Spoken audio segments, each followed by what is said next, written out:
This video is not going to be a sexy video. I'm going to show you behind the scenes of our inner circle group coaching calls. And on these calls, there are a bunch of successful students like Elliot, who did $5,000 within 2 months, AJ, who made $20,000 last month, and then Connor, who made about $12,000, $13,000 this month so far. Plus, I have people like Florian, Paul, and Russ who literally started 30 days ago, and between the three of them, they generated over $10,000. So because we've been seeing insane results from the community these last couple months, want to make a very dense video showing some snippets of some calls that we had in the inner circle, and hopefully you watch it, take notes, apply it, and you'll see similar results too. And also, if you don't have time to watch the whole video, you'll see on the timeline right here, the video is broken down into parts, so feel free to skip to any part of the video that makes sense for you to watch and get value from.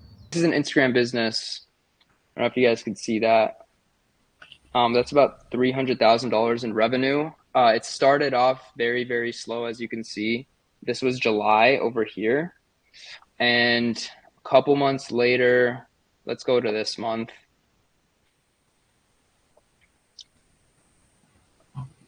We're at 200K for this month, which is absolutely insane. And you guys are probably like wondering how this works. Well, essentially, what you guys are doing right now is building a foundation for yourself. You're building the skill sets that you need to be successful in business, but you're also building the habits that you need to work efficiently and to level up. And I want to talk a little bit about that because over the past few years, I tried a lot of different things. And one of the things I've learned, the biggest thing I've learned, is that not everything works for everybody, and you really have to learn how to think for yourself. So I'll just talk a little bit about what has helped me achieve these numbers, achieve these goals. And I'll also recommend you guys some books to read, which I think are really great. But essentially, not everybody is the same. Not every person is the same. Not everybody likes the same things. Not every schedule works for you. Some of the things that I've implemented in my life, and I know a lot of you do this one thing that really like pisses me off, because every younger person I speak to does the same thing. Not so much older people, but you guys wake up and you just fucking sit in your bed and scroll on TikTok or scroll on Instagram for like an hour before you get out of bed because you're tired. And even people that I work with do this, and I shit on them and clown on them for doing it, because they're just reducing their productivity for the whole day by doing that, because you get a slow start to the day, right? You're not stacking wins, right? And so what you have to do is, when you wake up, the first thing you have to do is just like jump out of bed, don't go on your phone, and just start your day, do what you have to do. So that's going to save you an hour right there, but it's also going to allow you to stack wins. Yeah, Catherine, you're nodding. Cool. It allows you to stack wins, and stacking wins is very important just for your overall mood throughout the day.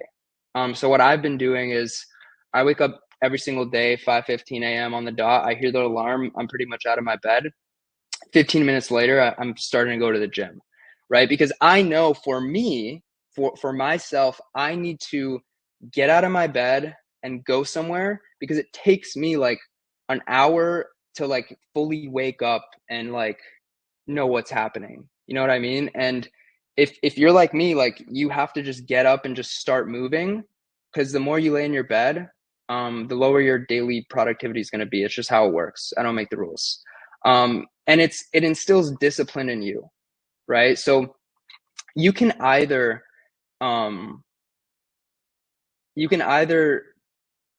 instill discipline and control your inputs, right?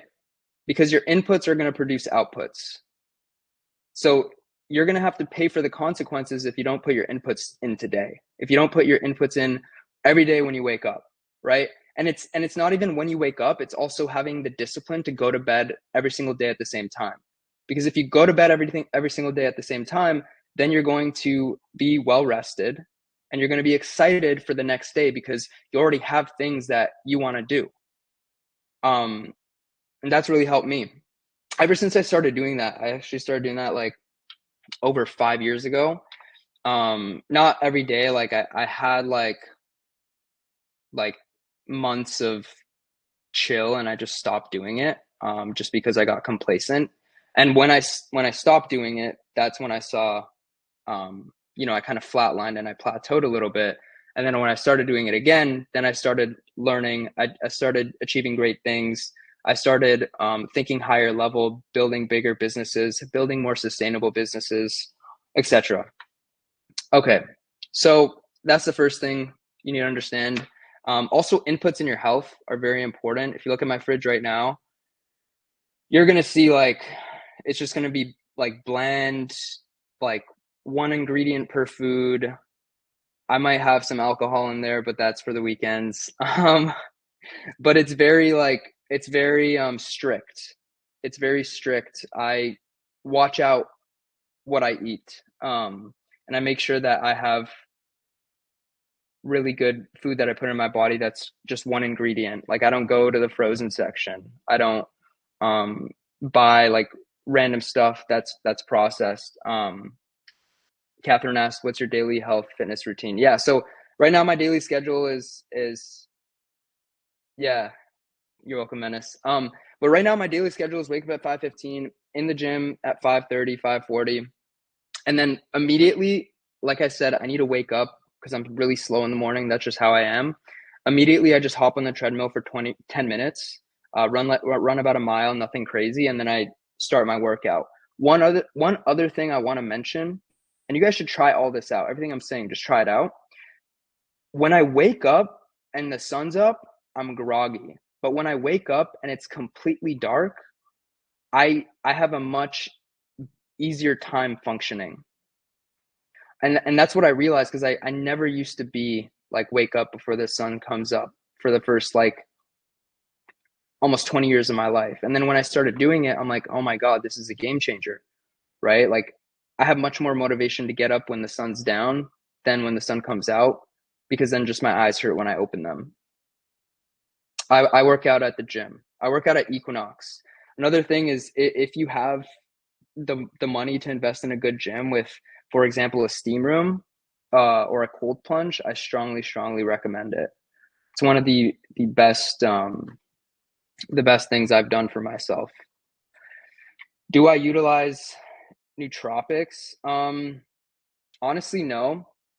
The only thing I have done though is I took a blood test to see what I'm deficient in. I am deficient in vitamin D just because I live up in Canada and it's really cold and dark half the year. So I take vitamin D drops, not like pills. I take drops just because it works better. Other than that, iodine, I take iodine. But yeah, taking a blood test is super important just to make sure that you have all the nutrients that you need. Okay, another thing I want to go over, and I'm gonna pull up. I'm gonna share my screen right now. Okay, so I forgot which book I read a while ago, but this is so true. You have to make sure that you have inner peace, right? And inner peace means a lot of different things to a lot of different people. I'm introverted, so I like to spend most of the day by myself, and I like to be inside with my own thoughts, not like physically inside, but I just like for people to leave me alone because I like to think a lot. I'm a thinker. Um, whether you're an introvert or extrovert, doesn't matter. This is going to work for both of you. But here's this cycle right here that kind of compounds over time. So this is a flywheel, and what a flywheel is let's say you get 1% better every single day. That 1% compounds to being 3, 4 times, 5 times, 10x better every single year if you put in the work in every single day. And that's the same thing that happens when let's say let's say you're sad. The reason why you're sad and you get more sad is because you keep thinking about that sad thing, right? So it's exponential. It's a flywheel. However, if you're sad and you kind of break the habit right away, you're like, fuck, why am I sad? Okay, I'm gonna go for a walk and listen to a podcast. Why the fuck am I feeling sad right now? Why am I thinking about sad shit? Right? So you immediately kind of just like disrupt that right away and you go for a walk and you do something so that you can think happy thoughts. Why? Why is this important? Because your thoughts, right here, beliefs and thoughts, right? So what you're thinking has a direct correlation to your feelings, then your actions, and the results you get, right? Your output. So this is your input. This is the core. This is the core of it. Your thoughts, then your feelings, then your actions, then your results. So you have to input good thoughts into your mind and always think good thoughts. If you're thinking negatively, if something bad happened to you in your life or your family or whatever, it's going to compound into a depression, essentially, right? And then if you think happy thoughts and good thoughts, then you're going to have a lot of gratitude, have a lot of love in your life, and attract a lot of abundance. So whenever I'm feeling sad, I go for a walk, I do something else, I go to the gym. Gym is one of the best things for me. Like anytime I have a negative thought and I work out, I'm not negative anymore. I feel like the man. I feel like I can conquer the world. So that's super important is being self-aware enough to understand when you are feeling down or when you have those thoughts, right? Because it starts with thoughts.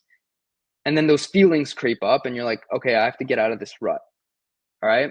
Another thing I want you to understand is the cycle I just showed you, beliefs to thoughts to feelings to actions to results, also have an impact on your frequency, right? And so, like I said, it's very easy to go from, a neutral state to like angry, fear, grief, guilt, shame. It's very easy to do that. But it's also very easy to go from neutral to love, joy, peace, enlightenment. So you have to be very aware about what your current state is and also what's impacting that current state. It's your thoughts. And it's very important that you do that, right? So one of the things that I've done in my life early on when I started this whole journey for myself is I actually went ahead and I try to move out as fast as possible. I try to move out of my hometown. The reason is because I knew my hometown was, stuck with old friends that didn't really have goals set for themselves, a path set for themselves. And anytime they heard anything about making money online, they immediately just were like, oh yeah, that's a scam. Oh, it's a guru just selling a course, whatever. And I had to get out of that environment as soon as I could because that frequency, that energy was fucking with my energy. And so I just wanted to fuck off and basically grind, find people that didn't believe it was a scam, find people that, maybe saw some success. And that's exactly what I did. And that's a great reason why you guys are in here because we're all on the same journey. Nobody's going to talk you down in this community. And if they do, let me know. I'm going to fucking kick them. But yeah, that's a lot of what I want to say. Also, mental models are super important. This is a great book. These are actually 30 mental models. You don't have to agree with all of them. You just apply what works for you. I'm going to read you some of them just in case you want to get the book. But one of them is get back to first principles. So first principles thinking, what is it? How do we apply it? Well, first principles are important. And the reason why is because a lot of people ask like, okay, what's the sauce? How do I make money? How do I get wealthy? Well, if I just give you the sauce, and mind you, I give everybody the sauce, but how are you going to be able to think for yourself when you don't have me? So you're going to have to learn the foundation with anything, if you're doing software development, if you're doing like website design, whatever, you're going to have to learn the foundation because you are going to have to build it up yourself. And that's why we offer the course. The course is important because it has all of our principles in there. It has the foundation in there so that you can build your own foundation. Another thing is avoid thinking like an expert. That's a great one. It's pretty self-explanatory. Basically saying that you're always a student, you're always learning, you can always optimize your own success. One of them is finding your own flaws, self-awareness, right? So self-awareness, I spoke about it in this call. It's one of the most important things. It's one of the things that has gotten me to this level. If I wasn't self-aware in myself about the environment I was around, about the types of energy and abundance in my life that I was attracting, I wouldn't have made the changes that I needed to make to live a better life and level up. Yeah, those are some of them. There's 30, like I said. It's definitely a great book. Yeah, I could go on and on about this, but that's a great book. If you have trouble staying in the present, this is a great book that really helped me. It's The Power Now. I read it about 4 years ago. Oh, the title of this one is Mental Models. I think it's Peter Hollins. Yeah, Peter Hollins. And then The Power Now is really a book about staying in the present and enjoying the journey. Because one of the things you guys have to understand is, well, at least for me, I think it's the same for most people, is I made a lot of money. I live a pretty cool life. Like I have a great lifestyle. I have like a bunch of like cool things. My apartment is pretty insane. It's in a great location. But what you have to understand is money is a cushion. It's also a tool for creativity. Now, what I mean by tool for creativity is if you have money, then you're not going to be stressing about money and you're going to put love and energy into the daily work that you put in, the business that you're building. And early on, it was all about I need money, I need money, I need money because I fucking needed money. But now it's more about, okay, how can I build something that I want to build, that I'm proud of building, right? My personal brand is something that I don't want to mess around with. That's something that I want to grow for the next decades, and I don't want to, you know, cash grab any opportunity and ruin the reputation. So it's very important. It's very important. Okay, so the next thing I want to talk about is markets. Okay, markets and competitors. This is something very important and interesting. So back in the early 2000s, Google came out with SEO and just like the Google platform, right? So you could just type in, what you're looking for, and then they'll curate a list of websites that you can go to, right? And that was like known as like, the .com boom era, where a bunch of sites came out, some of the earliest websites like Amazon, PayPal even, and they basically all leveraged Google to drive traffic because it was very cheap traffic, but it was also very high intent traffic. So the ROI was extremely high. And as more and more websites came up and people started to understand how to leverage SEO, it got more competitive and therefore more expensive. Then we go into like the 2010s where, Facebook really was on the come up. They were growing extremely quickly and they launched their ad platform. Now, during that era, Facebook was extremely cheap because not a lot of people knew how to properly advertise, and it was a bidding war. So the people with the most amount of money would usually outbid their competitors. And then now in like 2020, 2025, 2030, like this decade and probably next decade, the playing field is kind of evening out a little bit.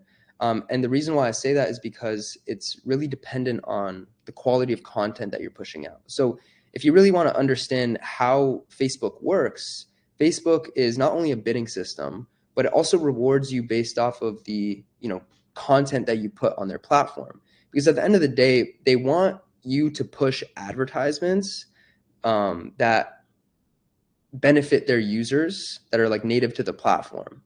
And they will reward you for an advertisement with like a good hook rate, with good messaging, obviously something that's not spammy, and they will reward you. And so the better you get at content, the more you can basically make on Facebook ads. And that goes, it's the same thing for Instagram and for TikTok and for YouTube Shorts. These are just platforms where you're pushing organic content and, you're leveraging the algorithm to get you views. And so the reason why this is important is because businesses grow based off of, how they innovate, right? And so I gave you the example of the early 2000s because back then it was more so about SEO because that was like the new tech. 2010s like Facebook, right? And then now it's more so organic marketing. You have to be extremely good at content. And then also you could do paid ads in the future once you build a foundation with organic marketing. But there's no reason to go into paid ads until you figure out how to actually create really good content, because then you're just going to be losing out on money and you're going to be out competed, right? So I'm telling you all this because, you know, the premise of what I'm saying is markets rarely die, but marketing strategies do, which will bring me into competitor research in a second. But really think about that. Like, I don't care if my competitor did, you know, a couple $1 million last year because the landscape changes, especially with marketing, changes very quickly. If they're not making double that this year, or if they're not on track to making double that this year, maybe triple that, you know, I'm not even going to look at them as a competitor because they've innovated last year, but it doesn't seem like they're growing this year. So what you have to do is you have to constantly look at all of your competitors and see which ones are growing the fastest and which ones are innovating the most. And it's extremely important that you do that. Otherwise, you're going to be left behind. Now, you obviously want to innovate yourself at the same time as looking at all your competitors, but it's best to piggyback on your competitors and try to innovate on top of their innovation, if that makes sense. So, yeah, always look at your competitors, and always find new competitors. Like, this is something that doesn't take a long time to do. You could do it for like 10 minutes a day or like 30 minutes one day of the week. And it's something that's going to, you know, help you long term, because like literally like every single day I'm funnel hacking one of my competitors. Something pops up on my page, I'm taking a look, and I'm like, in a couple minutes I could see like generally how fast they're growing, how much they're making. It's like very simple, and it's a skill that you always want to, you know, strengthen.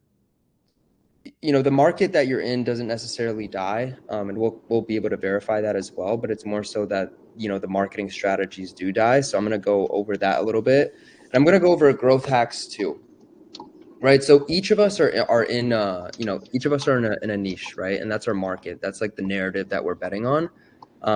But I feel like what people don't focus enough on is finding trends within that narrative. So I'm going to show you an example of that in a second as well. But let's start with you know, the markets, just so that we understand in a, you know, in a broad sense, like how we can verify that our market is on an uptrend. And then we can go into how to find actually micro trends within that market, and how like we've been using it to, you know, explode some of our pages and, you know, get viral content. So let me share my screen here. All right, I'm gonna share my screen. Someone just let me know when you guys see it. Yeah. Okay, dope. So, you know, we're all in different markets.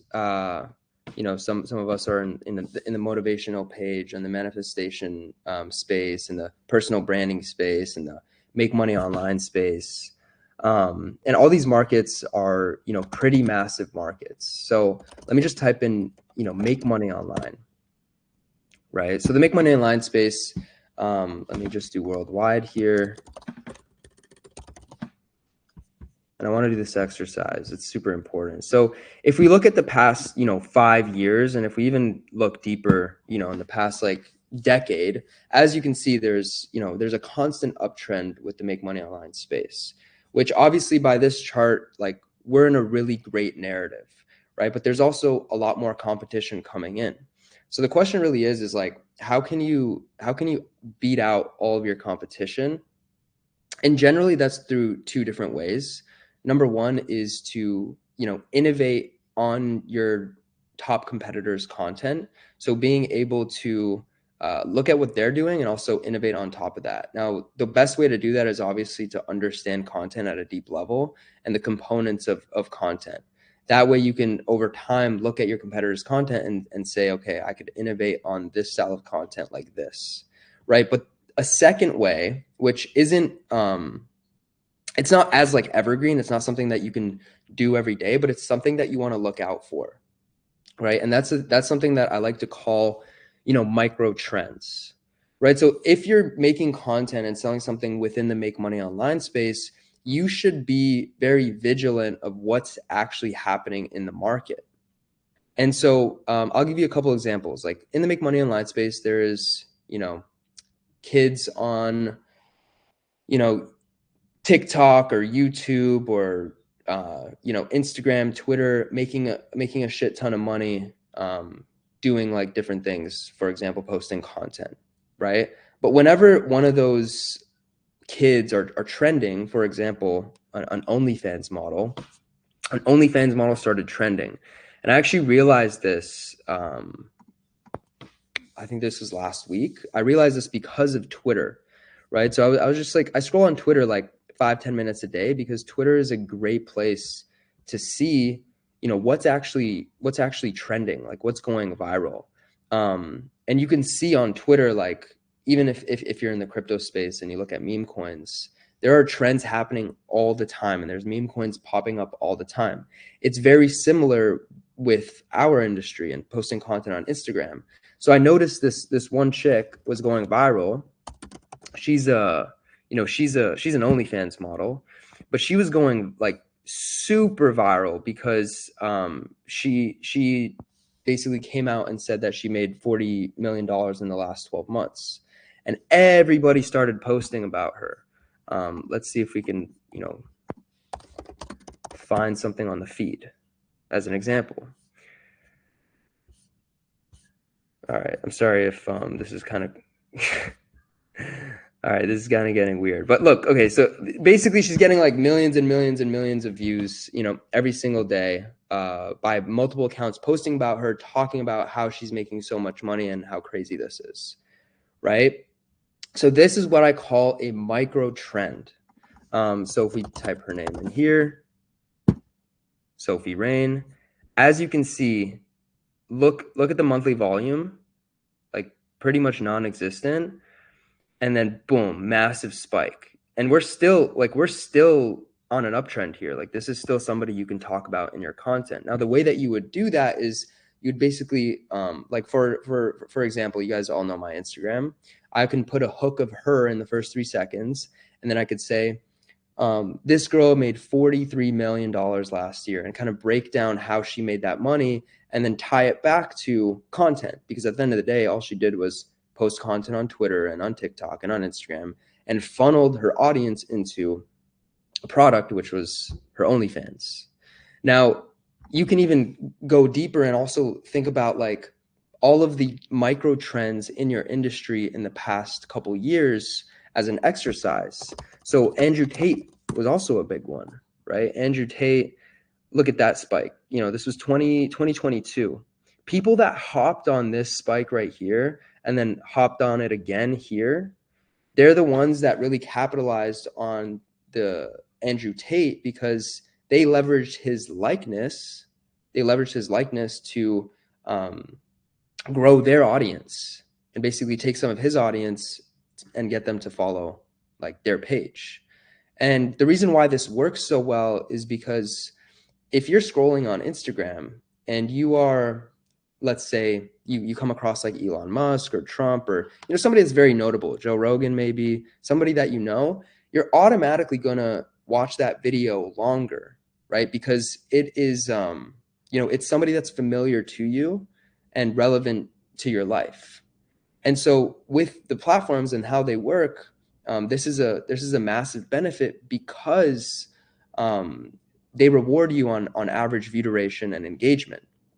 So if you kind of piggyback on the likeness of somebody else in the space that's trending, you're going to be able to hop on those trends and significantly grow your audience. So this is something that you should basically always always be on the lookout for. So yeah, just to summarize that, in order to growth hack properly, you want to find trends within your narrative. And one of the best ways to do that is going on Twitter.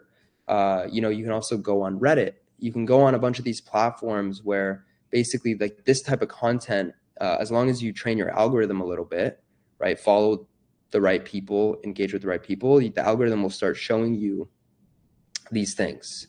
And I've trained my Twitter algorithm and Instagram algorithm to find these trends. But Twitter is the best because it's like where the information comes fastest.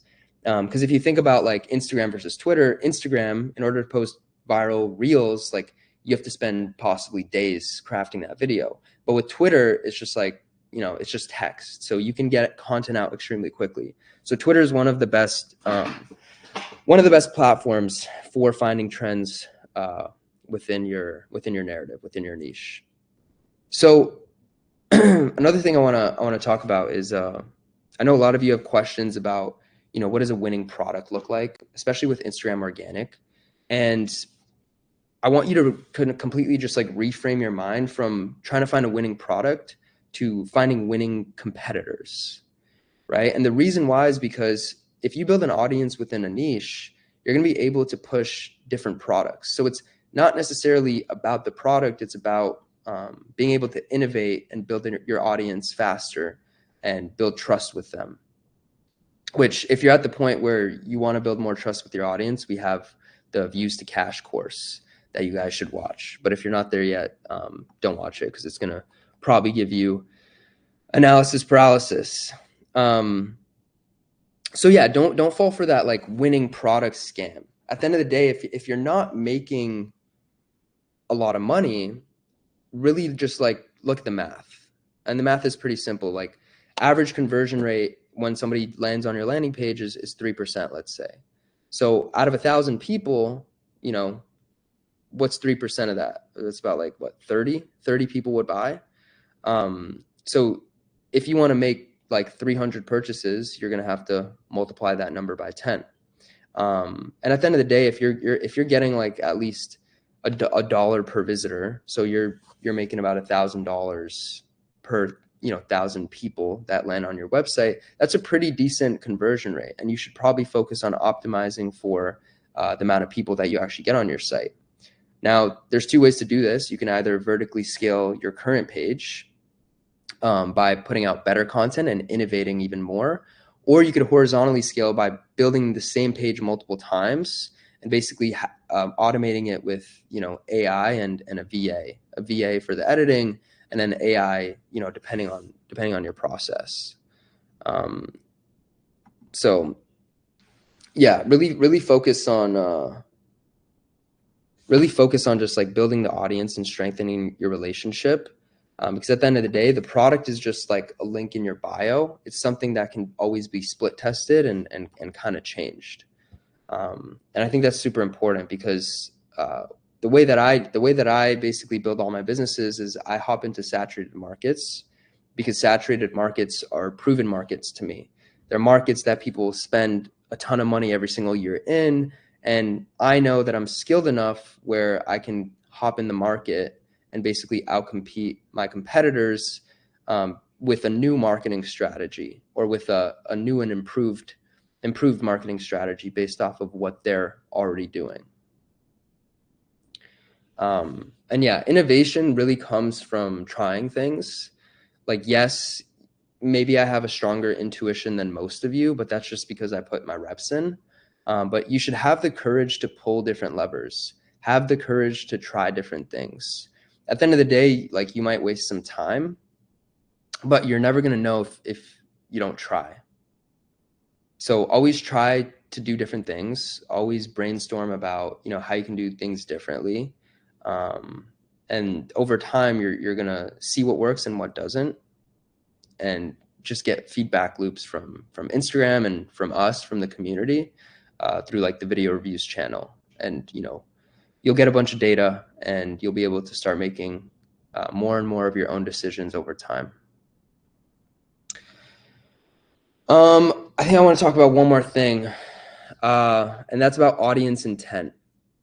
So going back to what I said, making, let's say, $1 per visitor on your website or your affiliate offer or whatever you're selling.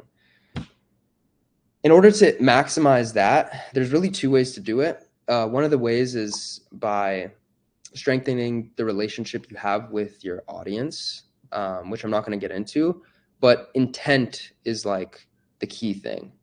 Because let's say you go on Google or you go on Amazon and you type in like something very specific, like I don't know, brown notebook, right? That's exactly what you get. You get a brown notebook, and you search up brown notebook, and there's a very high chance you're going to buy that because that's exactly what you're looking for. So with Instagram, it's very similar. You have to make sure that you're putting out content that builds the right audience, right? So think of content as like this bridge between the audience that you're building and the product that you're selling. It really is the bridge, because the content brings in an audience with the right intent, and then the product is a solution that you offer for your audience that gets them from where they are right now to where they want to be.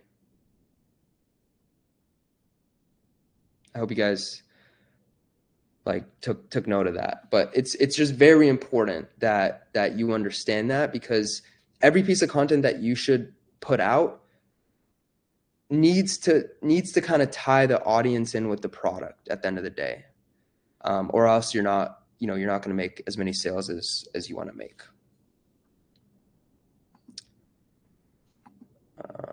Okay.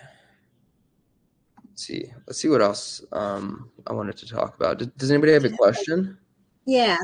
So along that line, when I see these content creators, they're putting out info that is maybe it's giving information about Instagram tips and hacks and everything, and then you start seeing them doing stuff about maybe encouragement, motivational stuff. Same Yeah. creator and everything. I mean, how do you feel about that? I mean, is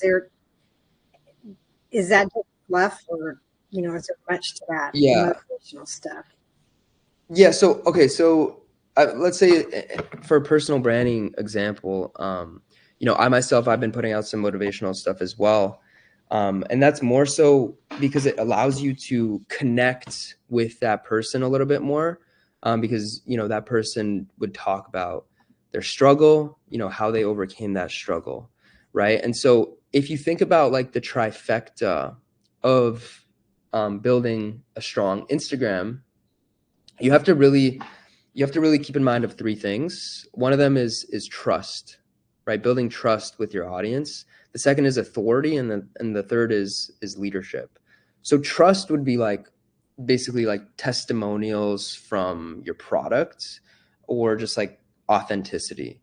Authority would be like social proof, your story, successes, things like that. And then leadership, which is honestly one of the most important things, is like your beliefs, your predictions, your enemy.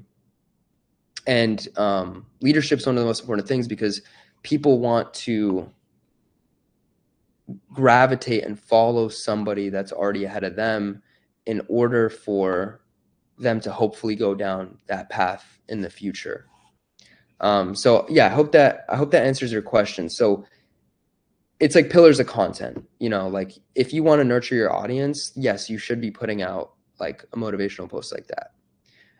I think it's important. And you should leverage stories in order to shift your belief onto your audience and build a stronger community. Cool. Anybody else have any questions? So I guess in a similar vein to that question. Yeah. So on the motivational side, yeah, I think one part is focusing on the positive, as you say, but how much would you focus on the enemy? How much would you, if it's make money online, it's reminding them why they're looking, how much their life sucks at the moment, and just to push them that bit to take action. Yeah, 100%. So I always suggest that you focus on at the beginning, focus on pushing out like top of funnel content that really grows your audience within the right niche. And the reason why I want to do that is because at the end of the day, like if you get no views, no followers, you're not going to make any money. So you really have to focus on putting out viral content within your niche in order to grow your audience as much as possible. And then over time, like you can start nurturing your audience. So we have like the top of funnel content, middle of funnel content, bottom of funnel content. Top of funnel content is basically the ones that are like the viral broad pieces of content that attract the right audience. Middle of funnel is more so like authority, right? Authority and building trust, basically talking about your story, being transparent, adding social proof. And then, bottom of funnel is just like, it's not supposed to go viral, but it builds a really strong relationship with your audience. So I wouldn't recommend focusing on bottom of funnel or middle of funnel too much. Like you can post some middle of funnel, but mainly focus on the top of funnel, like the very broad content that brings in the right audience. And you could see that through your competitors. Like you'll look at their pages and be like, okay, I can categorize this content here and this content here, which is also a good exercise for you guys to do. Try not to make every single video perfect. And the reason why is because like if you're a sculptor or if you're a painter, it's better to just get as many paintings out as much as possible so that you can learn the foundations and the principles of art, of painting, whatever it is. And you'll learn much faster by just like putting out like decent paintings rather than making one perfect painting, because that way you can really get your reps in.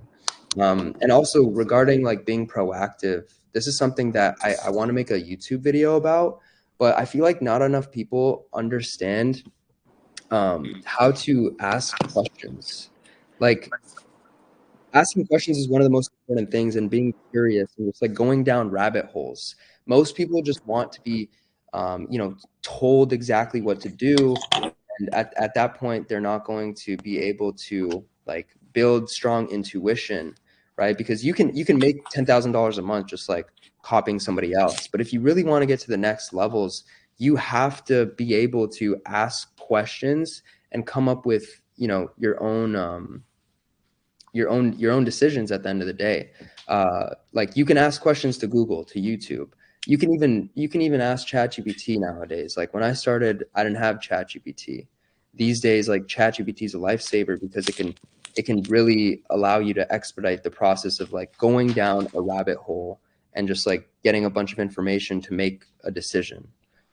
So I just like feel like not enough people do that. Like just learn how to think. Learn how to think for yourself. Don't just like follow somebody blindly. Question why you're following this person, or question why you're doing this certain thing, and you'll be able to build that habit of questioning things, and it will help you build stronger intuition. It will help you make better decisions. It will help you innovate and outcompete your competitors. Papa, I was just going to ask you if I don't want to waste anyone else's time if we don't have it, but I'll just drop my page and you can let me know any like next steps you think I should take, because just kind of in that daily routine now, making my content, posting it, keeping my format now and whatnot. But if you had any like recommendations on anything else I could be doing to accelerate growth, I'd appreciate it. Got you. Okay, yeah, so you had that one main video that blew up. Hopefully that's gonna come back on your account. Yeah. Do you think if it comes back, like the algorithm will stop pushing it, or do you think it'll kind of go back to where No. I've had videos that gotten taken down and then I got them appealed, and I still pumped millions of views afterwards. Nice. Yeah. So you should be good. It should still pump because it's still considered a good piece of content. What I would recommend for your stitch hooks is try not to put your logo at the bottom. Okay. Just because we always want to keep the stitch hooks original, and generally you don't even have to. The reason why I suggest not to put the logo is because whenever we post videos, we want to make sure that people's eye lines are generally in the center of the screen, and they don't have to make a decision of where to look. They know. Okay. So that's what I recommend. On top of that, I feel like there's not enough contrast between your captions and the video. Like the orange sometimes kind of blends in. All right. Sometimes it's good, like with the black screen in the back. Sometimes it's bad. So try to just make that a little bit easier to read and follow along with. I think that's going to help for sure. Yeah. And, Go ahead. Yeah, I was going to say one last thing. I would also test different formats. So if you look at WAP.go, which is one of the top pages opportunity, they have a good amount of formats that there is no like talking. Like this one, for example, I'm pretty sure this one doesn't have any talking. It just kind of shows step by step, quick, super engaging, and you kind of get the information really quickly. I think this video is like probably like 20 seconds long. So definitely recommend on testing different formats. And then they did a really good job at the student angle, right? So basically, a lot of their hooks are about like college students and stuff. So that's, and college students are like always looking for ways to, you know, make money online. And it's just a really good market to tap into, especially for the make money online niche, because they're the ones that are always trying to, you know, figure out ways to make money online. Like they hate college, they hate school, they hate their job. So it's a really good market to tap into. So definitely try a bunch of these formats as well. Cool. I know that we're, you know, it's nice to be getting paid with the WAP content reward right now. Do you think that like every video I post should have WAP in it since I can get paid for that? Or do you think it would be better for my long-term growth to like be doing maybe some stuff with Cope Card or other? Yeah, so at the end of the day, when you're posting content about WAP and you mention WAP, it's just like a step in your process. Yeah. So I even take some of my winning scripts where I mentioned Cope Cart and replace it with WAP. Yeah. Like you can remake some of my viral videos with like the blackboard or like in a different format. Like you can even use a whiteboard. I'll give you an example. Like a faceless whiteboard. I don't know if you have a whiteboard, but it could work. The whiteboard stuff does pretty well because it's a very engaging way to break down information. So with my video, basically it was a winning script. We just reformatted it into with like a blackboard for explaining basically all our stuff like that. It's like very fast paced. Blackboard keeps people engaged. It's very easy to follow along. The eye line is always in the middle of the video as well. Like you're always just like looking pretty much in the middle of the video. Yeah. Yeah. And when you're doing the Blackboard videos, I don't know if you were the one who recorded those or in the WAP.go, they had a couple clips of them like typing on their keyboard. How do you think they were, like, do you think they got a tripod for their phone or for this? One hand and writing with the other? Or? Probably tripod. Like Yeah. it's easy to tell. I mean, with these videos, we definitely use a tripod. Just to write. But yeah, I definitely recommend like there's some really good cheap tripods on Amazon actually. This is the one we have for the phone. Actually, it's for the phone, and you can put a camera on it too. This one's fire. I love this tripod. Affiliate for it, eh? Yeah. Wait, what was that? You might have to start affiliating for it if you like it so much. Yeah, no, for real. Actually, let me affiliate link for you guys real quick. No, just kidding. But yeah, that's the one I really like. But yeah, keep testing different like formats based on your other competitors. Like again, like 80% could be what's working, 20% could be testing, or like 70-30. Just use your best judgment. And then capitalize on what's working. Like for example, the WAP.go one works super well because in a lot of the hooks, especially a lot of the winning hooks, it targeted students.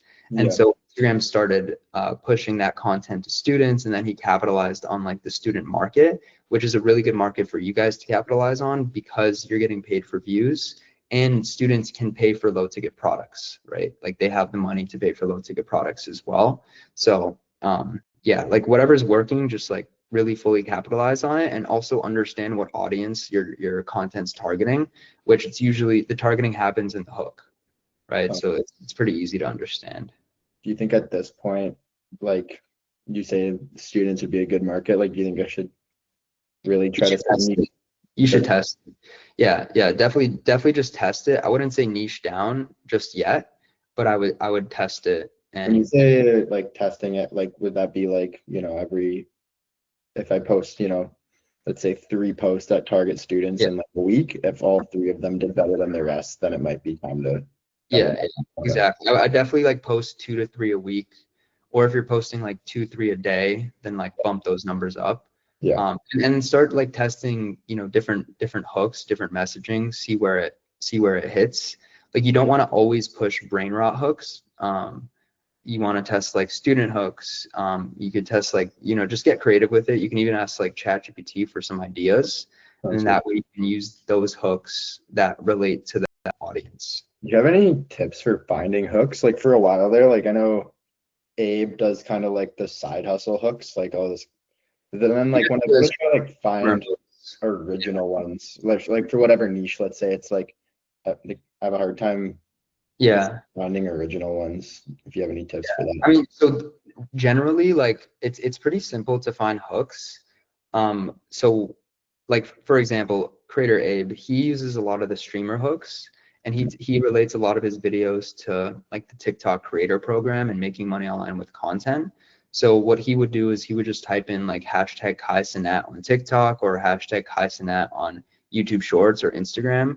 And then especially on Instagram, once you type in hashtag Kai Cenat, you're going to see all of the reels that have gone super viral at the top. So just make sure to pick a recent one, and then you can use that as the hook. But yeah, just make sure you just like search up the keywords and then filter. There's always a ton, and the reason why there's a ton is because everyone's always like, there's just so much content out there, right? Everyone's always like clipping content, especially for streamers. Like streamers, there's an infinite amount of content. There's also new streamers that are popping up, like you know, you can use like Togi as an example, the gambling streamer. Like he's going super viral. So just make sure to focus on those micro trends to see who's popular right now and who's getting the most average view duration, the most eyeballs, who's the most known. And that's an example for creator Abe. You can try that, and then you can also look up like the student hooks, right? Like for example, you can just type in hashtag international student rich, right? And you'll get like, you know, the international students driving their supercars around campus. You guys know what I'm talking about if you went to school, you know. UBC alum right here. Yeah, exactly. Always driving around and shit you can't afford. Love it. Right on. Yeah. Well, I'll just keep pushing stuff. Hopefully. Yeah. Keep back, and then you're on a good track. Just stay consistent, keep testing. Eventually you'll have like explosive growth. And if you look at like any page that has 10, 20, 50, 100,000 followers, and you just scroll down to like their first post, like I'll just do creator Abe as an example. Like, or actually, you know what? The WAP page is good too. Check this out. If you scroll down, all the way down, look at their first content, right? They use streamer. Okay, maybe streamers were like overdone. Okay, are we gonna keep doing streamers? No, let's try something else. So as soon as they switch their strategy, right, which was, you see it here, right? They switched their hook strategy from like streamers to cars and students and young kids making money. Boom, they started seeing growth. Okay, what do? You capitalize on that. You start posting more of this.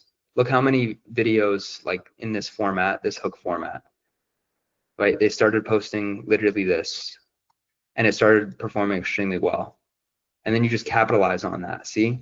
And then you have the tests here. These are new content format tests, right? But you're still capitalizing on what's working. Testing. Capitalize on what's working. Okay, the student stuff is good. Okay, now every single video is like the student hook. See what I'm saying? And then you're testing a little bit on the side. So just look at your competitors as well and just be like, hey, like, did they just come out first post viral? Generally not. Like 9 out of 10 times, what you'll notice is that they're always like testing different formats and seeing what's working best, and then they're capitalizing on that. Right. Yeah. So all the data is there for you guys. You just have to like learn how to ask the right questions. Yeah. So quick tip for actually everybody in here. Generally, when a video doesn't perform well, or when a video does perform well, look at the average watch time of that video, because then you'll be able to understand where the drop off was and where you went wrong. So funny enough, let's take a look at my videos really quick. So the difference between these two videos. So this one has 20,000 views. This one has 1.2 million views. Once you look at the analytics, you'll understand the small changes that you need to make, the marginal changes that you need to make in your videos in order for a video to explode. So if you look at the 20,000 viewed video, what you'll notice on the analytics is that it has a 30% retention rate, right? So 30% of the video was watched on average. But then when you look at the 1.2 million viewed video, does anybody want to guess what the percentage was there? 80%. Gotta be 80 plus. Okay, you guys say 80 plus. Well, not even fucking close. There was a difference of 8%. Like when you look at yours, it's like Yeah. you're only averaging like 30% all the way through. Dude, this one was 30%. This one was 38%.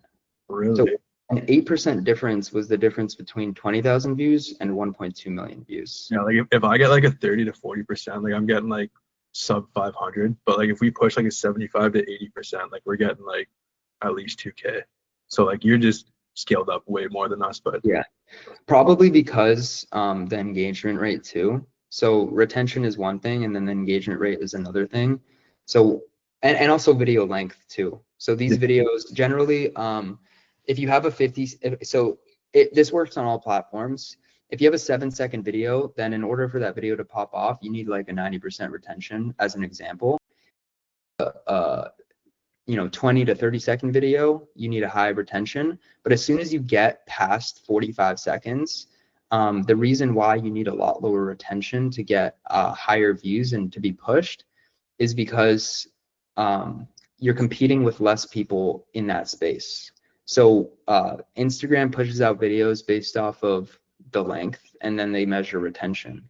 So if I get a 38% retention on a 50-second video, I'm automatically placed in a category where not a lot of content is being pushed out, or a significantly less amount of content is being pushed out, right? So you also have to think about it like that. It's the same thing for YouTube. The reason why people like Sam Sulek, who posted boring 1-hour videos, popped off is because he's placed in a category where not a lot of people are posting 1-hour videos. So even if the watch time on that is 10 minutes, he's already in the top of that category. So YouTube is naturally going to push that content out because a lot of people are watching that video up until 10-20 minutes as an example. So you also have to think about the length of the video and the amount of competition in that space. So that's why it works.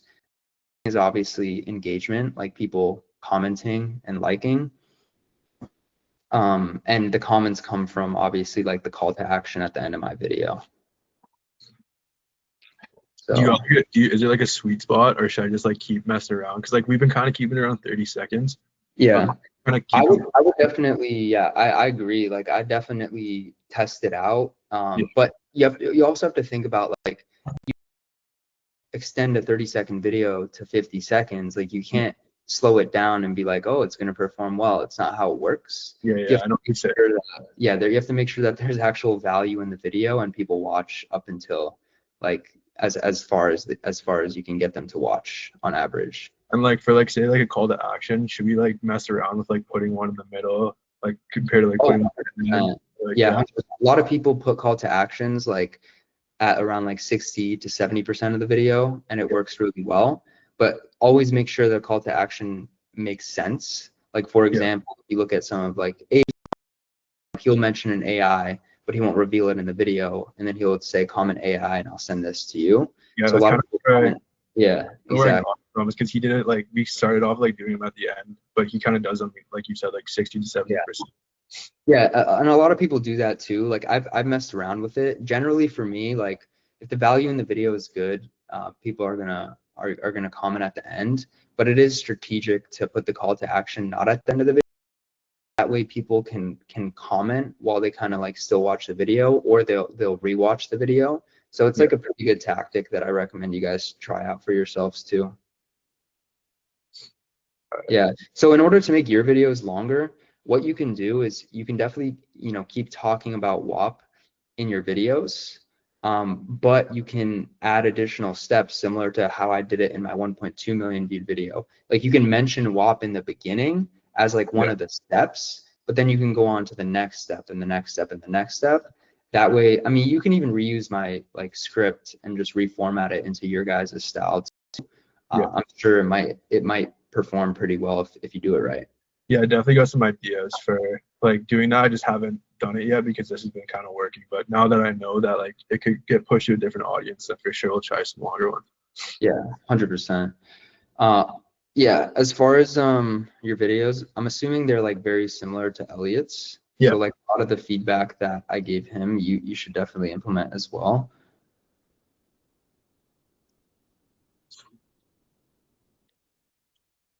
Okay, yeah, I definitely like your captions are a lot easier to read. Man,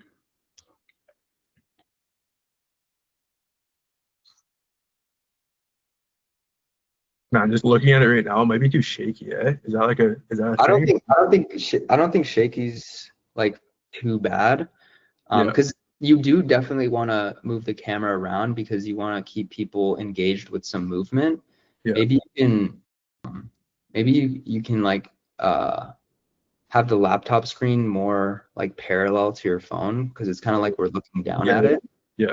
And maybe you can also put the captions a little bit higher just to keep that eye line. Yeah. For this video, what I probably would have done is I would have gotten to the point a little bit faster in the hook. Yeah. Like we got like 3 seconds there where we don't see the supercars. Yeah. So that's what I would have done there.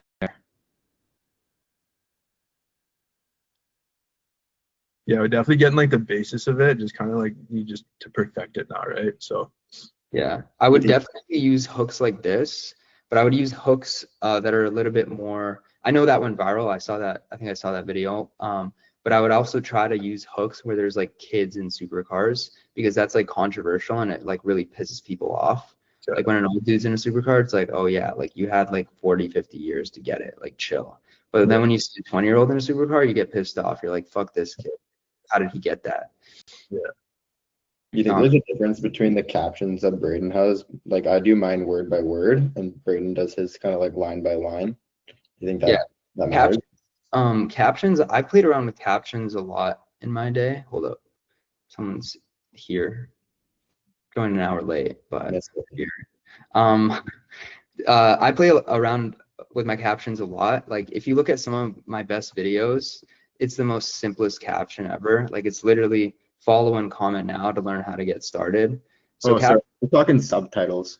Oh, subtitles. What about the subtitles? Like I do mine like word by word, like it's just like one word. Oh, yeah. So like I've seen a lot of people do different things, honestly, as long as they're clear to see. I don't like to do like I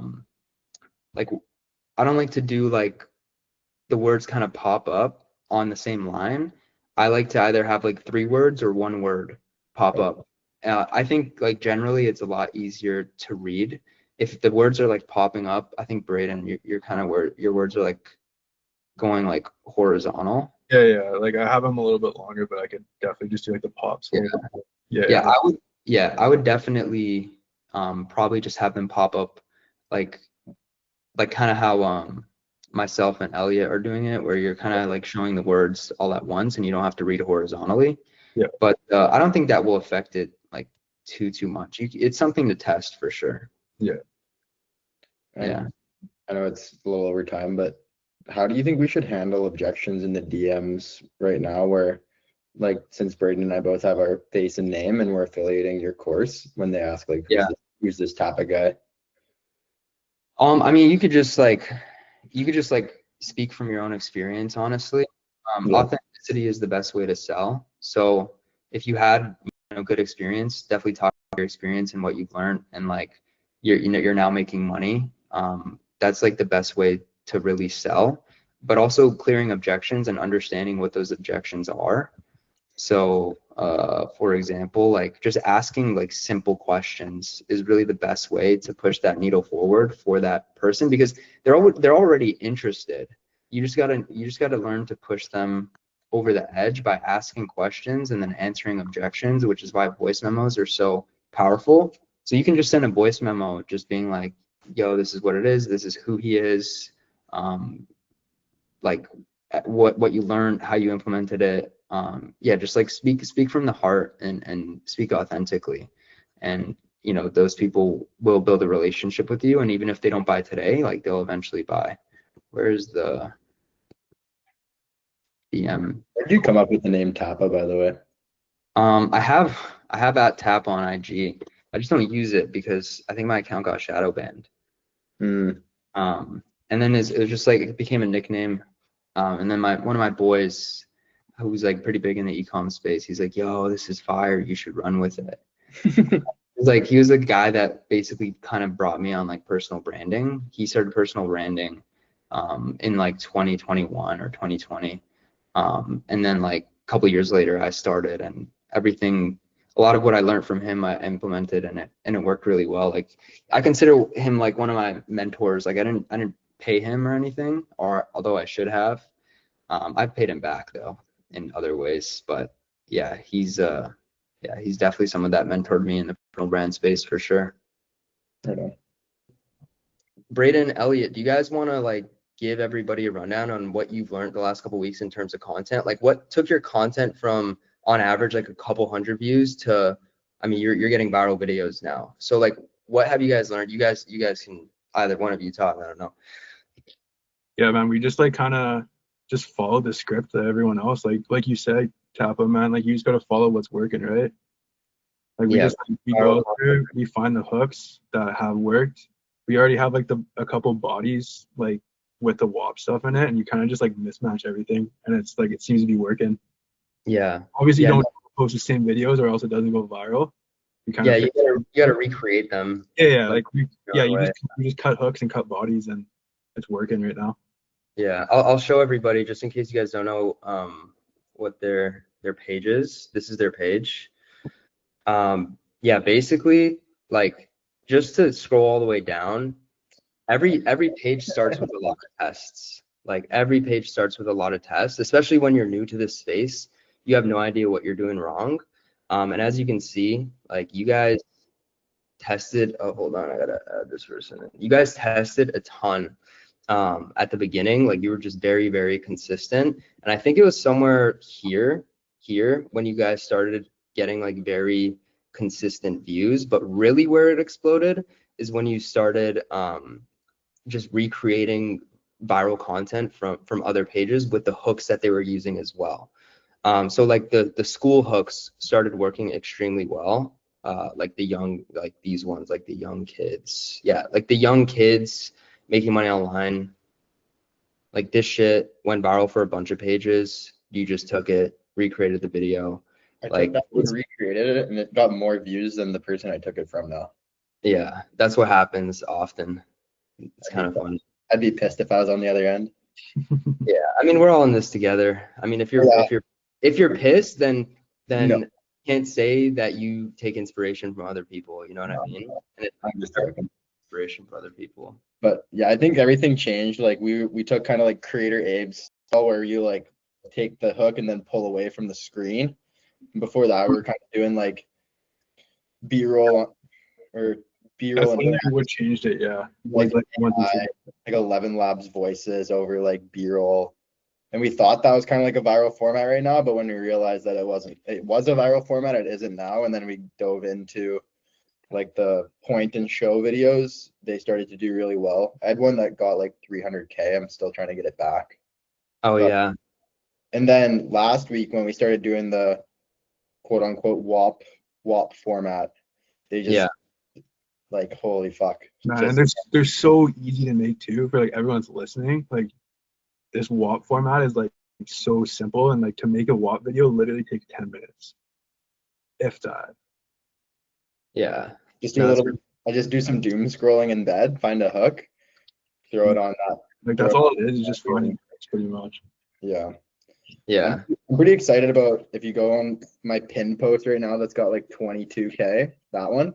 This is the first hook that I've had like go quote unquote, it's going viral, I think. And this one I found like completely on my own. Like this was no one else in the space has used that hook yet. So Yeah. I was pretty fired up to kind of and see some success on that hook. Yeah, definitely keep doubling down on like the school hook. The school hooks, especially like vape hooks. The vape in school.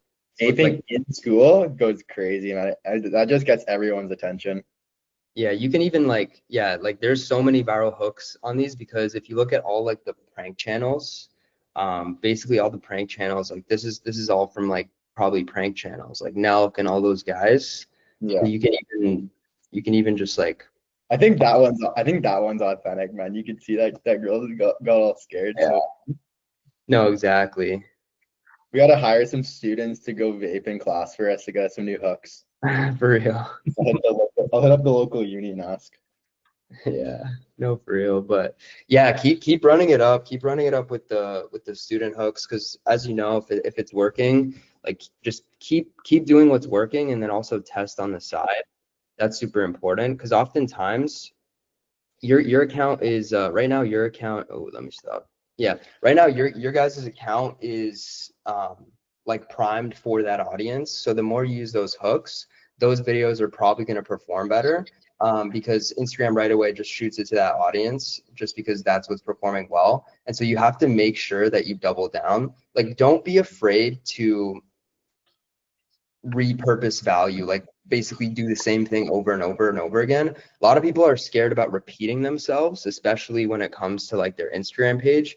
But you guys shouldn't be scared of that. You guys should just understand that if you repeat yourself, you're going to get more audiences, more like a larger audience in your pipeline, and that's just more people to sell, more followers, more money to be made. That's one thing like I probably messed up on myself at the beginning, is just being like, oh, I need a new idea. But realistically, you don't necessarily need a new idea. You just need to repurpose the same idea in different ways. But yeah, Alan, you got a question? I just want to confirm what you're saying is very poignant. I think that's the realization I'm coming to is I know exactly what I want to say, and I'm trying to say it too many different ways. Yeah. And it's because I'm a shiny object chaser.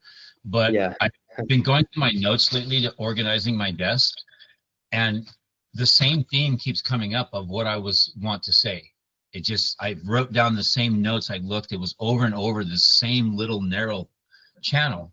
Right. Mm-hmm.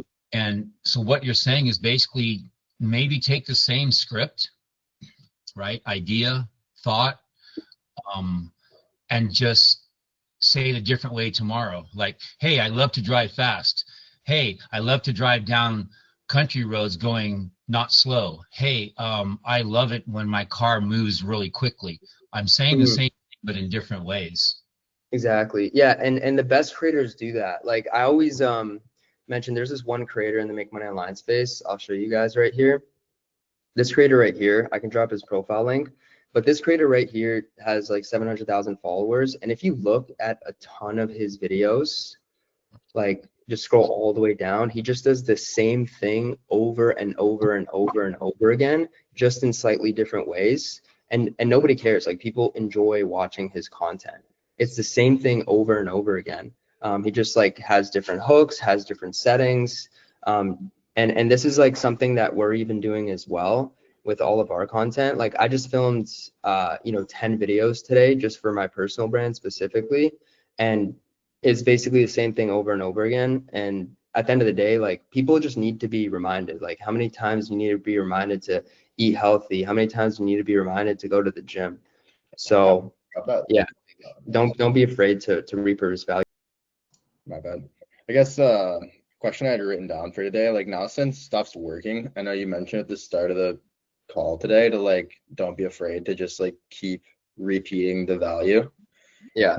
I feel like it's gonna get, maybe I'm wrong, like just get old, just showing my screen, go to WAP, get paid clipping, this one pays this much, common info with different hooks. But do you think I should just keep running that back like 2-3 times a day for the foreseeable future? Or do you think there's something I could do to kind of like make my content a little better than the competition, or just keep into it? I definitely think there's a couple of things you can do. Number one, there's a lot of content coming out from personal brands, and like specifically on WAP, just because they're doing a massive UGC push. So take a look at their scripts and see if you can add parts of their scripts into your script. A lot of the times, for example, actually, I was filming some WAP stuff today. Let me give you guys an example. So you can add a lot of parts in the script that clear objections while people are watching the video. And what I mean by that is, like for example, in your video, you talk about, picking a community, right?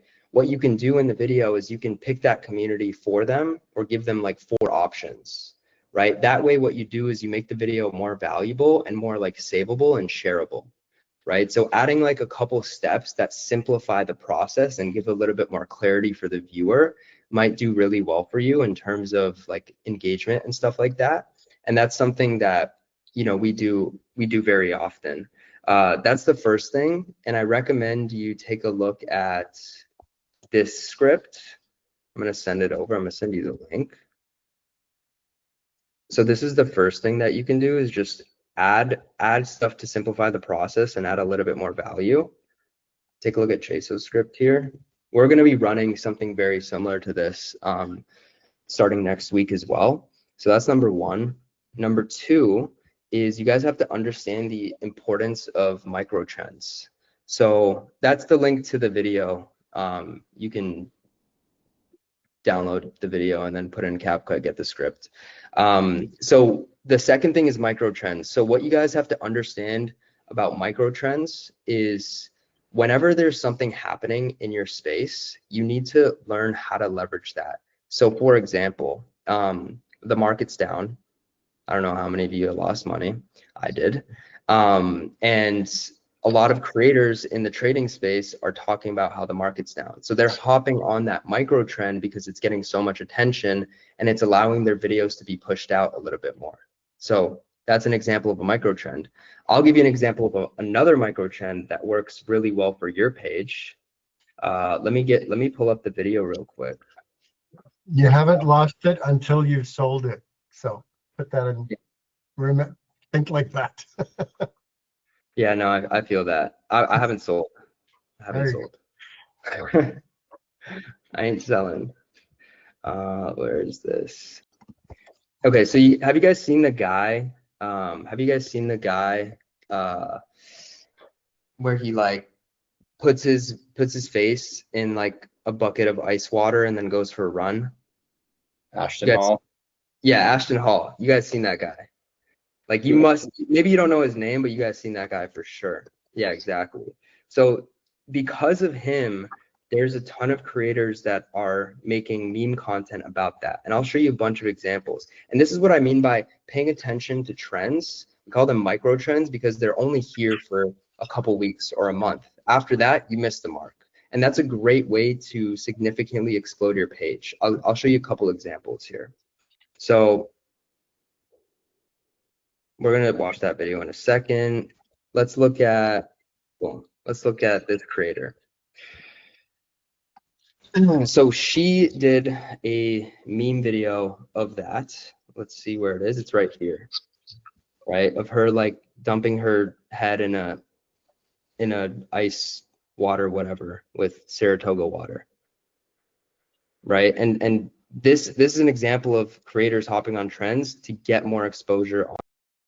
This is the main guy that did it, and across all the platforms, he got over 10 million followers doing this, and he got billions of views, right? Every single video of his is at like 50 million views over the last week, like 250, 60. It's like these numbers are fucking insane. Like they're absolutely insane. It goes up like this. You need to find a way to relate this to your niche. As an example, this guy made a video recently. Well, like that ice bucket trend or whatever that was. Exactly, that's what it is. You see on Twitter, TikTok, YouTube, wherever, boom. He uses him as the hook and he says, while he's in the air for 4 minutes, which is like kind of like an inside joke. If you know, you know, most people do. And then boom, he goes into WAP. and he just talks about WAP. So you think I could just recreate something like this while this is a micro? He has his face in it, but I could just do it faceless. Yeah, exactly. Here's a video. But yeah, microtrends are super important. You always got to keep an eye out on them. I have videos coming out with this, but I didn't hop on it quick enough. Been a crazy couple weeks, but this is something you always have to pay attention to. What's trending in the market and what's going to give you the best hook, because it's also relatable with whatever's trending. So those are like the two things I think you can do. Okay. Add in a couple more steps and then try. Yeah, exactly. Let me see, Derek, where's your, oh, here it is. Back to Derek real quick. Share my screen. Okay, so let's see what we're working with here. Okay, so we're working with a Make Money Online page. Got a Copecart link. Okay, so first things first, for everybody in this call, I want to mention that make sure that you're creating content that's currently working on the platform. So with this type of content, I know I have it in the course. I'm actually updating the course. I know I told you guys that last week, but the revisions are almost done. By Friday, it will be uploaded. But so really important here, this content worked last year, but is not working as well this year. What's working a lot better this year is the step-by-step content, right? So for example, this is for you, Derek, and everybody else. You know, Creator Abe, like all the accounts we just went over that have really good engagement, really good followers. It's the step-by-step make money online content that's working extremely well. Like the pointing style, you know, voiceover, no voiceover. It just has to be value-based, right? With this content, it's more retention-based, right? You have to listen for the value. You can't really see the value. So that's why we have to just reposition our strategy, Derek, and make more of the pointing style content that actually provides value to the viewers. Okay, got you. All right, I appreciate it. So that's your next step, is just look at Abe, look at Elliot's page, look at wap.go. I linked them all in the chat there, and mimic your content based off of that, and that's where you should start. All right, 6. So this whole thing has essentially been revamped. Like obviously, start here, not really, mindset, not really, like those are pretty like solid, but this section right here, this is like the breadwinner, that this is the money making stuff. Now like for whichever step you guys are at, once this course is uploaded, which should be, I would say by the end of next week. I already recorded everything, just have to get it like polished up and edited, because sometimes I fucking stutter a lot, low key. But yeah, once that's done by the editors, it's gonna be uploaded, and it's gonna be there for you guys.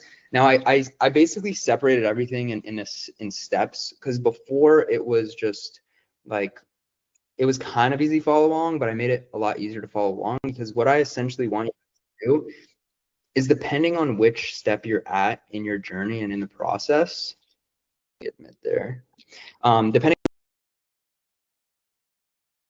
you guys to focus on that module so that you can get it done and move forward.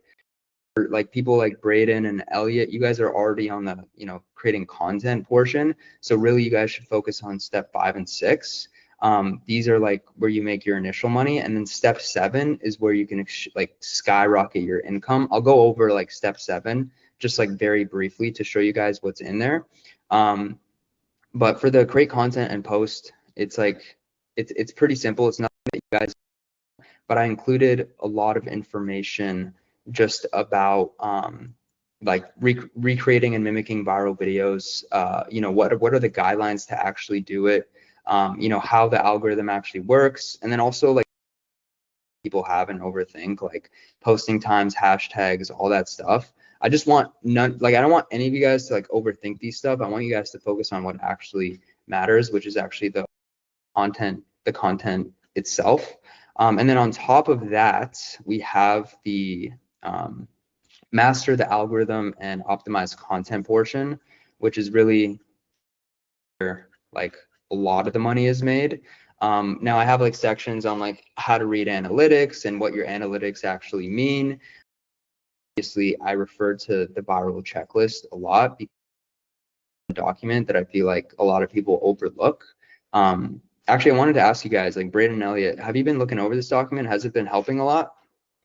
Yeah, like a little bit for sure. I used to like look over it before I posted, but it's kind of like I know what I'm doing now. It feels like we're just trying to like perfect it. You know what I mean? Like just kind of just tweaking it up as we go. But yeah, it definitely helped at the start for sure. Okay, perfect. Yeah, definitely. Like if you have any feedback for me, I'm always stuff for you guys. Yeah. And generally, like this course, this revamp, and like this checklist and all the other resources that we're making for you guys is from all of you over the last couple months, because I don't know what you don't know, and it's really good when you guys tell me what you don't know, so I can make resources that are like, you know, from A to Z on these types of things, which is where I'm from. But this checklist is not only good for your guys' content, it's good to look at when you're consuming other viral content to understand why it went viral. That way you're going to be able to strengthen your knowledge. We have this section, which is, it's very dense, I'll be honest. Like it's something that you get good at over time. I don't recommend starting this section until you have like 10,000 followers. And the reason why is because you can convert 1,000 followers into, you know, a couple $1,000s over time. But really, once you have 10,000 followers, that's when you can really start to monetize your audience. There's a lot of different things in here. For example, you know, picking the right product. As you know, like there's a bunch of different ways we monetize through Instagram. The first way is digital products or physical products, like French coffee press in this call. But essentially, what we like to do with digital products is we like to split test. So I added a lot of guidelines on split testing, on like how to know if the product you're selling to your audience is actually a good product that solves their pain points, and what that conversion looks like. So generally what we do with digital products is we push 1,000 link clicks per product test. So 1 week you can test this product, next week you can test this product, next week you can test this product, right? And then you could just measure how much did these products actually make me and what's the conversion. So generally what I like to look at on the very, very low end, I want to see if we, does that bring us at least 250 bucks? Like there are 10, 20 bucks per click, depending on the page. But yeah, generally like you want at least like 25 cents per click. That's a decent product. And you can always test in the future to basically see what the highest converting product for your page is. And that's something we constantly do because there are different demands in the market depending on which niche you're at. So you have to look at like micro trends and pain points of your audience constantly to deliver a solution that solves their pain points. So that's just you know, some things in here.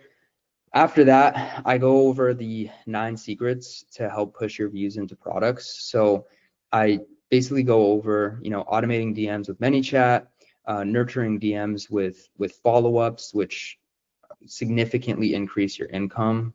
Like this is very important that you do that. Creating captions that sell. We have a bunch of AI prompts in there for you guys. Stories, highlights, feed posts, pin posts, how to use them, what do you pin, how to optimize your profile, and then other types of content. Other types of content essentially is simple. Basically, like if you look at my page here, my main page, what you'll see is that, you know, not all the posts I make go viral, and that's actually something that I do purposely. Like usually all my step-by-step videos, they do well, right? They do well because that's kind of like my top of funnel. That's my engagement content. That's the content that brings new people into my ecosystem. And then I have a lot of like B-roll plus text ones. I have a lot of like authority posts, essentially establishing myself as an authority by showing my results. And then you have like straight sales posts where it's just literally pushing the community that I currently have into a product or service, right? And that goes for faceless pages, that goes for personal brands. So yeah, all this information is in here basically for you guys. And here's like an example of some captions we have. Obviously, like this is in a certain niche, but you can easily repurpose this into what are their niche. We have like the AI prompts. These are really solid AI prompts, stories, all that stuff is in here. So yeah, this is gonna be updated next week. And like I said, when it is updated, then all you guys really have to do is identify what step you're at and just basically focus on that until you get to the next step and the next step and the next step.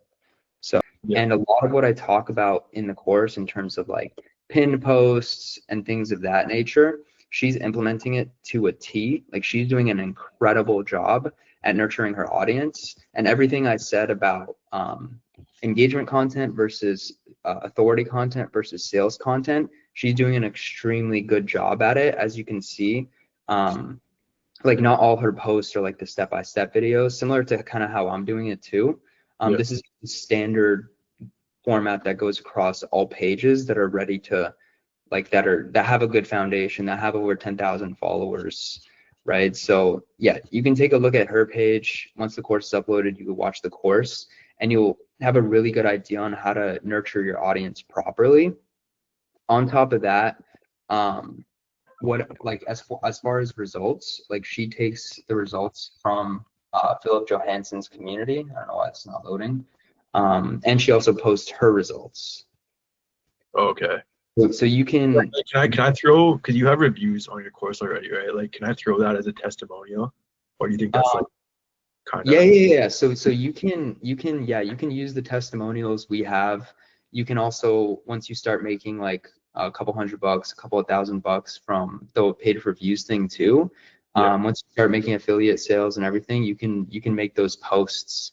You know, every time you have like a decent payout, a couple $100, make the post, and that you can set up highlights. So whenever somebody comes to your page, you'll have one highlight for your results, you'll have one highlight for testimonials, and then you can have a highlight for your story, and you can have a highlight for the step-by-step process, like just breaking down how this all works. And then in all these highlights, what you're going to have is you're going to have a call to actions, whereas it's connected to ManyChat, where if anybody wants to join, they'll comment like me or ready, and then ManyChat will automatically send them the link to the product. That way you can make passive sales and you don't really have to push anything. Like you'll literally make sales, like literally while you sleep. So he'll wake up to sales. As far as like my story, when you're ready to post about your story, I would recommend do this once you make at least a couple $1,000s a month or 10K a month, whatever. Really like dig deep and, you know, think about like where you've came from, all the trials and tribulations, you know, where you like just smoking weed all day, not doing anything, you know, were you like drinking heavy? I'm sure you were drinking heavy, you know, I was too. Partying all the time. So these are all things that a lot of people can relate to, and I recommend you like dig deep in your past and uncover the things that you weren't proud of back in the day and put it into a pin post, put it into a highlight, because that demonstrates where you came from to where you are now, and it shows people that anybody can really do it. And you like recommend doing that once we have a decent amount of followers, right? Once you because like right now, like it doesn't really make sense for you guys to do it. Again, it's like a passive thing. But like once you have like the 10,000 followers or even 5,000, right? Once you feel like you're ready, go ahead and make a very in-depth like story sequence that takes people on that journey. Okay, sounds good. Yeah, so hi Tapa, hi everyone. I wanted to pretty much say that I pivoted from last week. Last week I wanted to create content around making faceless content, but what I felt was more aligned was to actually create an account offering my services as a video editor. As a video editing agency, I have a global team of video editors that I work with. I have like 10 video editors around the world, so I can create content in any and all time zones. So I figured that is like my strongest suit. Why don't I just offer that for content creators, for e-commerce brands and all of that? So I'm trying to build up and shift my account a little bit to be able to offer those services and create content to sell that. So I spent most of my time last week up until now creating a stand store, creating all these digital products, which are actually services to offer that. And I had to think about how to populate that because there are so many different types of video editing services I can offer, creating reels, creating ads, small type of edits for long form video editing on YouTube and all of this. So yeah. So just to give you some insight on that, I'm pretty deep in the e-commerce space as well. So what I would do in your case is I would hyper focus on one particular niche. So this can be either short form, right? This can be short form for organic e-commerce brands as an example. This can be e-commerce advertisements. This can be personal branding and coaching. So these are a couple different pockets that you can really tap into. Now, I don't know if you're looking on developing a personal brand or a faceless page around this, but I'm going to send you a really good example of like a personal brand creator. She's absolutely crushing it. She's doing like, I don't know, like she's probably doing like 5 mil a year with her service, something like that. She's crushing it. She's doing great. She's also super young. And she basically helps people launch their personal brand. Her main offer stack is to develop scripts and also edit for people that want to build their personal brand out. So she has like 100 clients on retainer every single month, pumping out scripts, content for them.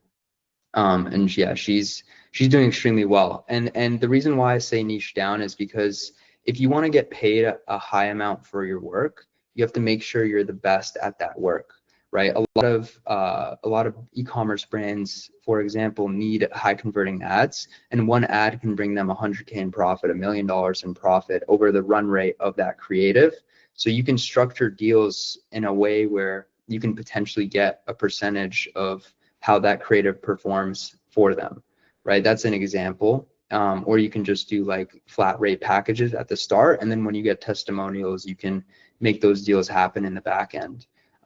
So yeah, it's B2B is incredible if done right, but you have to make sure you hyper target on being the best at that one thing, and that's really how you make a fuck ton of money in B2B. Cool. So I have to niche within my niche. Definitely.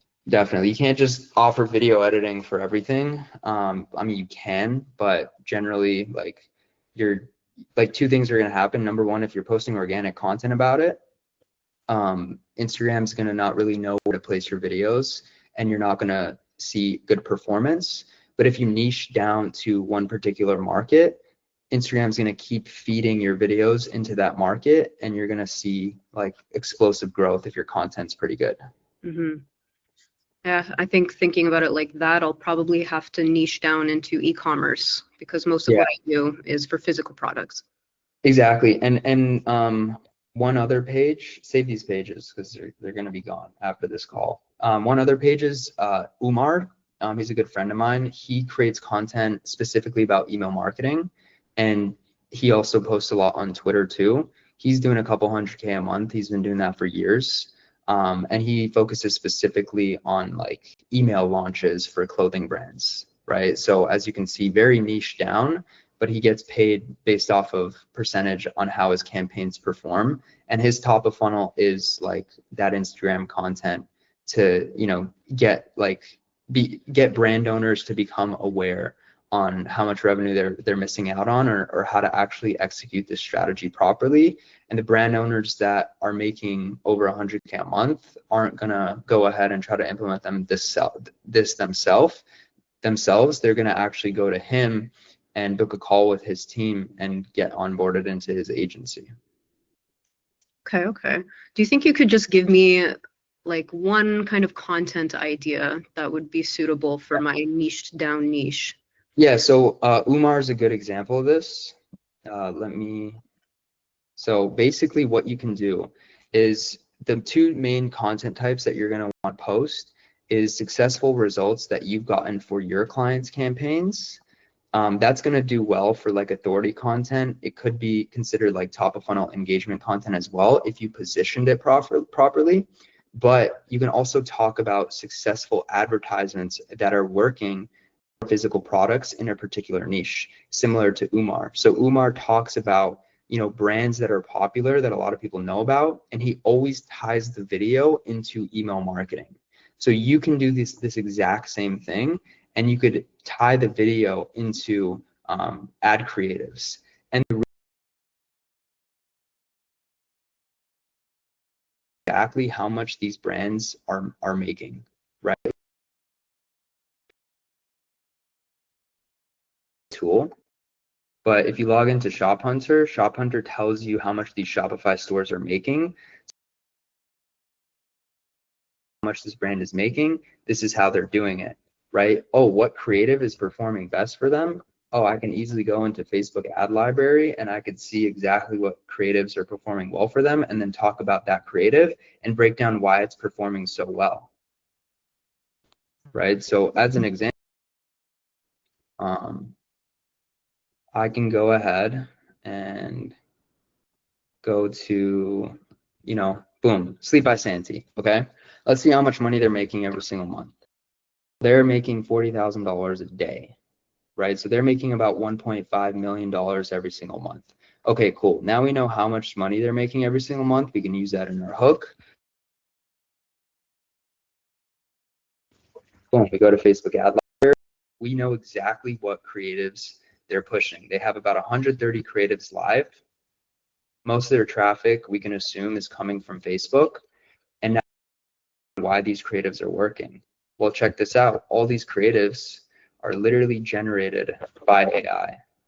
Or it looks like a lot of them are generated by AI, like especially the photo ones. Why does this work? Well, they're marketing a high ticket product to a high purchasing power audience, right? So as you can see in their images, right, in their advertisements, right, they're not putting their bed in like a basement. They're putting their bed with a New York skyline. So as you can see, they're trying to make sure they're targeting purchasers that have high purchasing power, right? Upper class essentially, or but they're not upper class, because everyone knows that people just spend their fucking money on shit. So I guess yeah. I guess what you're saying is to like talk about these types of ads, even if I haven't edited for that particular company, to just kind of scrutinize it and break it down, but specifically for those more high-end products, so that I could I wouldn't just go to high-end products. I would talk about different products that are trending. Here's another tip actually. So in order to understand if like a brand is trending, a lot of people know about the brand, look at what product was just released from Kylie Jenner, or like, you know, those like massive influencers, because they have hundreds of millions of people following them. And so when they put out a new product, what happens at stores? How big of a lineup is there? How many people are actually talking about these things, right? So you can hop on these Microtrends. Anytime they launch a product, you make a video about how much they made, how they did it, what their advertising creatives look like on Facebook, what their advertising creatives look like on Instagram, you know, and that way you can really break this down for e-commerce entrepreneurs, right? A lot of people are going to see this, but generally you want to target e-commerce entrepreneurs for your actual service. And that's going to educate them in a short form way on how they did this. And then it's going to position you as the expert of somebody that can do it for them, do it for their business through your video editing skills. Amazing advice. Thank you so much. You're welcome. All right, cool. Well, we're gonna end it off here. Come next week prepared. Thanks for everybody that joined. And then, like I said, hopefully sometime next week I'll have the new course uploaded so you guys can consume that. Sweet. Thanks, Tapa. Cool. Got you guys. Take it easy. Peace.